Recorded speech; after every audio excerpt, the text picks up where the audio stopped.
이재명 정부 2025년 노인복지 정책 총정리. 최근 소셜미디어에서 이재명 정부 2025년 11월부터 바뀌는 노인복지 5가지라는 내용이 유포되고 있습니다. 하지만 이는 정확하지 않은 정보입니다. 실제로는 11월부터 갑자기 바뀌는 특정 정책이 아니라 2025년 1월부터 또는 연중 지속적으로 시행되고 있는 정책들입니다. 오늘은 실제로 시행 중인 2025년 노인복지 정책에 대해 정확하게 알려드리겠습니다. 기초연금 인상. 먼저 가장 중요한 기초연금 인상에 대해 말씀드리겠습니다. 2025년 1월부터 기초연금이 인상되었습니다. 단독가구의 경우 월 최대 34만 2,510원을 받을 수 있으며 이는 전년 대비 7,700원 인상된 금액입니다. 부부가구의 경우에는 월 최대 54만 9,600원까지 수령이 가능합니다. 이 인상액은 소비자 물가 상승률 2.3%를 반영한 것입니다. 정부는 2028년까지 단계적으로 기초연금을 월 40만 원까지 인상할 계획을 발표했습니다. 특히 이재명 정부의 주요 정책 중 하나인 기초연금 부부 감액 규정이 폐지되었습니다. 기존에는 부부가 동시에 기초연금을 수급할 경우 각각 20%씩 감액되었지만 이제는 부부가 각각 전액을 온전히 받을 수 있게 되었습니다.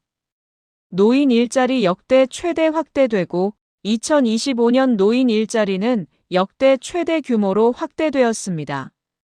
총 109만 8천 개의 일자리가 제공되며 이는 노인 인구의 10% 이상이 취업할 수 있는 규모입니다. 관련 예산은 2조 1,847억 원이 배정되었습니다. 노인 일자리는 크게 3가지 유형으로 나뉩니다. 공익활동형은 69만 2천 명을 대상으로 하며 월 30시간 활동에 월 29만 원의 활동비가 지급됩니다. 만 65세 이상 기초연금 또는 직영연금 수급자가 신청할 수 있습니다. 사회서비스형은 17만 1천 명을 대상으로 하며 월 60시간 활동에 월 76만 원의 급여를 받을 수 있습니다. 만 65세 이상이면 누구나 신청 가능합니다. 민간형은 23만 5천 명을 대상으로 하며 만 60세부터 신청할 수 있습니다. 건강보험 적용 확대. 건강보험 적용 범위도 크게 확대되었습니다. 임플란트의 경우 기존에는 65세 이상 어르신께 2개까지만 보험이 적용되었지만 이제는 60세 이상으로 연령이 낮아지고 최대 4개까지 건강보험 혜택을 받을 수 있습니다. 이에 따라 개당 본인 부담금이 약 12만 원 수준으로 줄어들게 됩니다. 또한 백내장과 망막질환 등 고령층에게 흔한 안과 질환에 대해서도 수술비 건강보험 적용이 확대되었습니다. 정부는 요양병원 간병비에 대한 건강보험 적용도 추진하고 있어 향후 더 많은 의료비 부담 경감이 기대됩니다. 생계급여 대상 확대되고 기초생활보장 생계급여 대상도 확대되었습니다. 근로소득 공제 연령이 기존 75세 이상에서 65세 이상으로 낮아졌습니다. 이에 따라 65세 이상 노인이라면 근로소득 공제액 20만 원에 더해 근로소득의 30%를 추가로 공제받을 수 있습니다.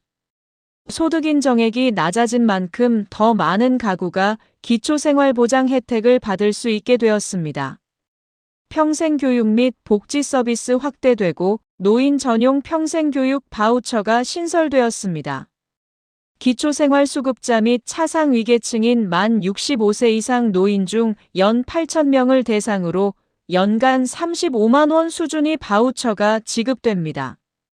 직업훈련, 취미 및 자기개발, 기술교육 등 고령층의 학습 기회가 확대됩니다. 시니어 친화형 국민체육센터도 기존 8곳에서 20곳으로 늘어났습니다. 탁구, 배드민턴, 게이트볼 등 노인 참여도가 높은 종목의 시설로 조성될 예정입니다. 고령자 복지주택은 기존 1천 가구에서 3천 가구로 3배 확대되었습니다. 복지주택 입주자에게는 돌봄, 건강, 여가 등 복합 서비스도 시범 제공될 계획입니다. 통신비 감면은 기초연금 수급자에게 자동으로 적용되며 별도 신청 없이 월 최대 12,100원이 감면됩니다. 경로당 지원도 강화되어 난방비는 6만 원, 양곡비는 21만 원으로 인상되었습니다. 독거노인이나 장애인 가정의 응급 상황에 신속하게 대처할 수 있도록 응급호출기도 30만 대가 보급됩니다. 추가 복지 혜택. 이 외에도 다양한 복지 혜택이 제공됩니다.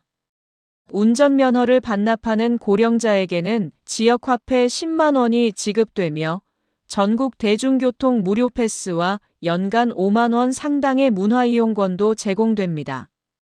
혹서기와 혹한기에 대비한 에너지 바우처는 연 최대 15만 원까지 지원되며 난방시설 개선, 안전손잡이 설치, 조명 교체 등 주택 개보수 비용으로 가구당 최대 30만 원이 지원됩니다.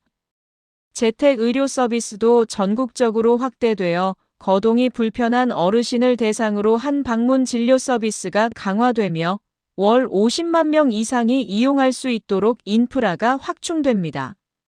결론.